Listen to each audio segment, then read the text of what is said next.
Today is Gen Z Day. What are some of the biggest things that are happening right now that are shaping our ecosystem? I like to mention the fact that, Gen Zs are, evolving, trying to put out our work. The fact that a lot of young persons just want to access opportunities without having the capacity, to get on those opportunities. Yeah. And that's a very big dilemma. Young persons should understand is networking. You should be able to create a space for yourself whereby you've been able to meet individuals who can just give you opportunities at your disposal.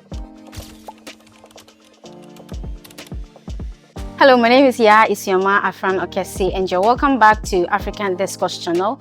Today, we're having a conversation with Ola. I'll just let him go ahead and tell us all of the things that he's been up to and what he does. Ola, you're welcome. This is African Discourse Channel. Nice to be here.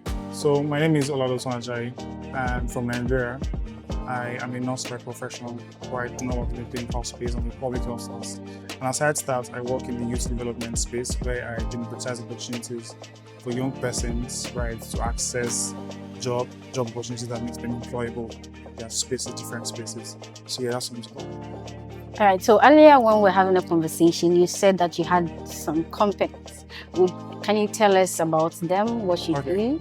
All right, so first is I have students on LinkedIn where we actually help students in different institutions in Nigeria access opportunities via LinkedIn, using LinkedIn as a tool that helps them scale much faster, right, in their different spaces. And aside that, I have LinkedLocal Nigeria, which is an event coming up in July 26th in Lagos Island, Nigeria, which is an event that seeks to bring together professionals in different spaces to come around to speak to young ones, to get them inspired and also get them to work on themselves in their different spaces as well. Yeah.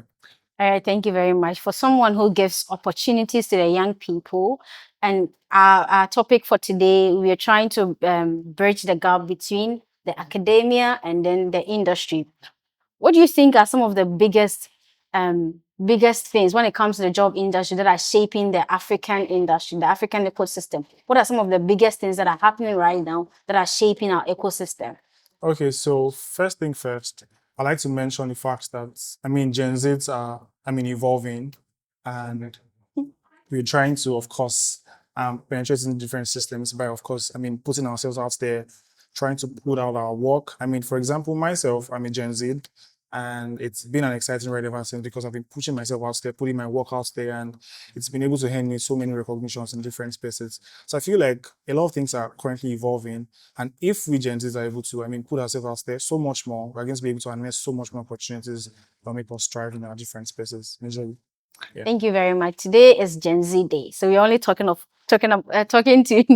the Gen Z squad, and this should tell you that there are lots of people, a lot of young people that are changing the ecosystem when it comes to Africa.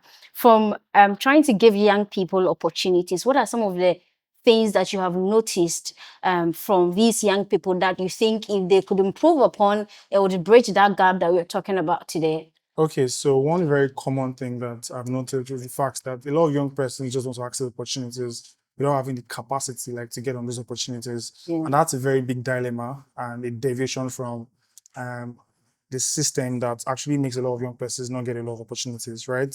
So if they can master the act of building good competence, right, and good capacity, they are going to be able to harness so much more opportunities out there, right? So it's not very essential and very good and critical for you to take up a job without having the capacity to thrive on that job. So first thing is they should develop the capacity and competence that will make them thrive in the spaces they're trying to get into. Yeah.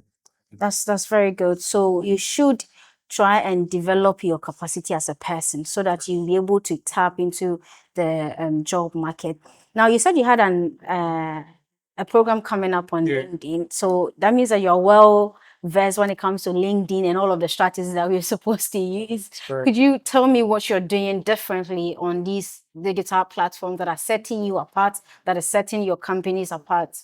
All right. So I think what I'm doing differently in this space is first about the fact that I was able to, identify a problem early enough, which is because a lot of students at the time when I got on LinkedIn, there were not so many students on LinkedIn, and I found out as a problem and I crafted solutions to solving that problem, right? And right now in Nigeria, people have been able to understand, young people have been able to understand why they need to be on LinkedIn because it's a platform that creates so much global relevance for them if they're able to harness it appropriately. So that has been one major thing that I've been doing for, years now, and has been able to, of course, put me on a global scale majorly. Yeah. Yeah. That's really good. And so as people, as young people, when we get on LinkedIn, we need to learn how to market ourselves on this platform. Right. Earlier, when I was talking to the first person, he gave us a strategy where he said that he would call it Valva, where it talks about authenticity, the value, the problem-solving skills that we put out there. Now, in today's conversation at the hall, there was a lot of soft skills conversation where people should develop soft skills. People should develop soft skills. When you're looking for opportunities for us young people, what are some of the skills that these employers ask for? What are some of the things that these employers need from us as young people or from us as people looking for jobs? Okay, so I mean, there are so many skills that employers actually request for or ask for, depending on the space that you're trying to get into. So first is writing skill. It's a very essential skill that every young person needs because you should be able to communicate by writing what you're doing, as well as speaking skill, right? In the context of you communicating your ideas, communicating your solutions, right, and communicating based on what you're doing in general, right? So I mean, there are a whole range of skills that are needed, right? And some of them also in the aspect of soft skills are, I mean, building relationships, right? A lot of young persons nowadays do not exactly understand how to build and manage relationships. And if we are able to understand this so much early, relationships are very critical in the context of, you know, having to create so much more opportunities for yourself and creating clusters of opportunities for yourself as well. I mean, when I was speaking inside, I mentioned that that's been the first aspect of you trying to, I mean, master before you sort of want to get into any space, right?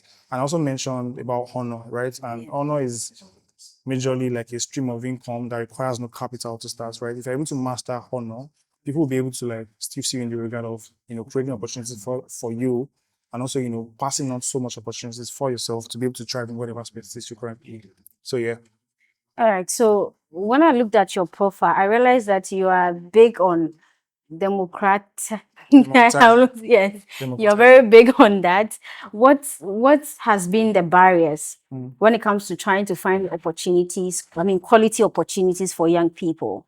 Okay, so I would say there are no specific barriers. What I'm going to say in this regard is the barrier of people, I mean, applying for those opportunities and getting them, right? And sometimes the opportunities I share are not just job opportunities, they are career opportunities. For example, I can share an opportunity today where it says that young people should apply for an event happening in maybe the US or Canada, right? And most times, if they're unable to get those opportunities, it stems from the fact that maybe they do not have the funding necessary for them to go for those conferences, or they are not able to like have the required skills that is needed for them to like get the full scholarship for those opportunities, right? So I would say the barriers in that regard are not in the barrier of searching for opportunities. Okay. All right.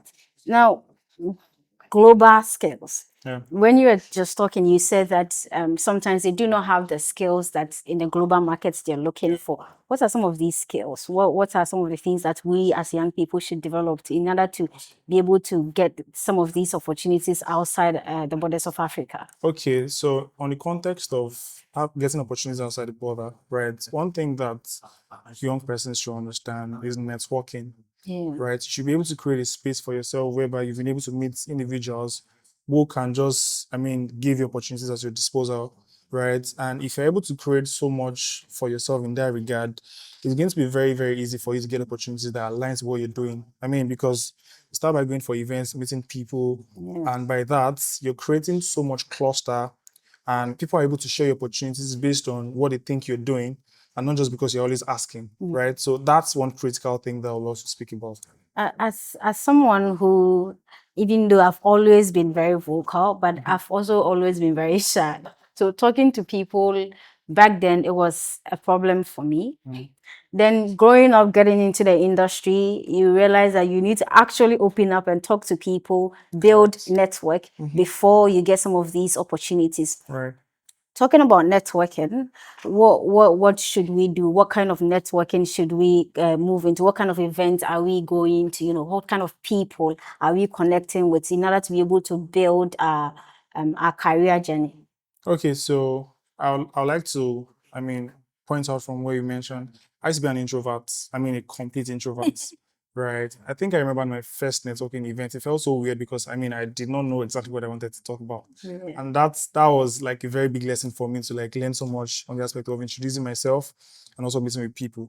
So yeah, I used to be an introvert. I used to be very shy. I mean, I used to be someone with a very low self-esteem.